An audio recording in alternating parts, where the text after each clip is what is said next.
ایک زمانے میں یمن کی قدیم سلطنت میں منصور نامی ایک ہمدرد بادشاہ کی حکومت تھی، اور اس کی اتنی ہی مہربان اور ہمدرد ملکہ یاسمین رہتی تھی۔ ان کا دور ایک خوشحالی اور امن کا دور تھا، اور یہ ان کے اپنے عوام کے سے بے لوث محبت کا نتیجہ تھا جس نے انہیں اپنے لوگوں سے جوڑ رکھا تھا۔ بادشاہ منصور کو تخت اپنے دانشمند باپ شاہ تیمور سے وراثت میں ملا تھا، جس نے اسے ہمدردی اور سمجھ بوجھ کے ساتھ حکومت کرنے کی اہمیت سکھائی تھی۔ بادشاہ منصور نے اس حکمت کو اپنے دل میں لے لیا اور ایک انصاف پسند اور ہمدرد حکمران بننے کا عزم کیا۔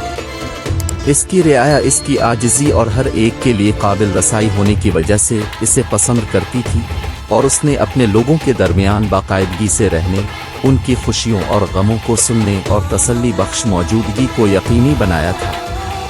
دوسری طرف ملکہ یاسمین بھی اپنی رحم دلی اور شفقت کی وجہ سے مشہور تھی۔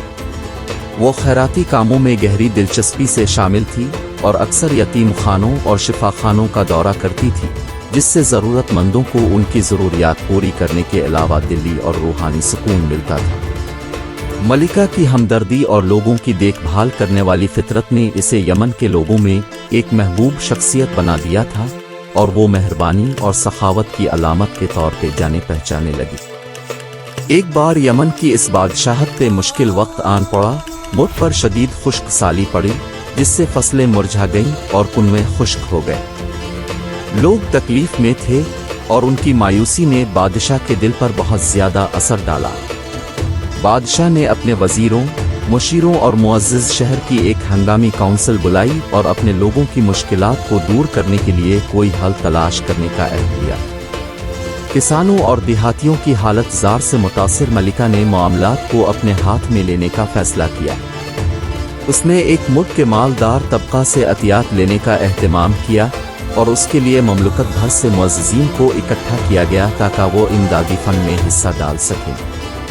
یہ تقریب لوگوں کے اتحاد اور ہمدردی کا ثبوت تھی، اور اکٹھے کیے گئے عطیات نے خشک سالی سے متاثر ہونے والوں کے لیے انتہائی ضروری امداد پہنچانے میں مدد کی۔ بادشاہ منصور نے اپنی ملکہ کے اقدام سے متاثر ہو کر نئے کنویں کی کھدائی کی ذاتی طور پر نگرانی کرنے کا ذمہ لیا۔ اٹل عزم کے ساتھ اس نے اپنی رعایا کے ساتھ مل کر کام کیا، پانی کا ذریعہ تلاش کرنے کے لیے زمین میں گہرائی تک کھدائی کی۔ لوگ اپنے بادشاہ کی عاجزی اور لگن پر حیران ہوئے۔ بادشاہ نے ان کے دل میں امید اور طاقت کا ایک نیا احساس پیدا کیا۔ جب مملکت کو بہت ساری آزمائشوں کا سامنا تھا، بادشاہ اور ملکہ ہمیشہ سب سے آگے تھے، محبت اور شفقت کے ساتھ آگے بڑھتے تھے۔ انہوں نے غریب لوگوں کی زندگیوں کو بہتر بنانے کے لیے پالیسیاں متعارف کروائیں اور رواداری کی فضا کو فروغ دیا۔ ان کی مہربانیاں یمن کے دور دراز کونوں تک پھیلی ہوئی تھیں۔ انہوں نے اس بات کو یقینی بنایا کہ مشکلات اور مصائب کے باوجود لوگوں کو کھانا مل سکے، بیماروں کا علاج ہو سکے اور بچے تعلیم حاصل کرتے رہیں، اور تہوار اور خوشی کے موقع پر کوئی بھی مسکرائے بغیر نہ رہے۔ یمن کے لوگوں نے اپنے بادشاہ کے دور حکومت میں اتحاد کا گہرا احساس محسوس کیا، اور سلطنت نہ صرف اقتصادی بلکہ جذباتی اور روحانی طور پر بھی خوشحال ہوئی۔ جیسے جیسے سال گزرتے گئے، بادشاہ منصور اور ملکہ یاسمین کا انداز حکومت وقت سے آگے نکل کر یمن کی تاریخ کا ایک اہم حصہ بن گئی۔ ان کے نام اپنے لوگوں کے دلوں میں رحمدلی اور ہمدردی کے مظہر کے طور پر نقش ہو گئے، اور وہ آنے والی نسلوں کے لیے مشعل راہ بنے رہے۔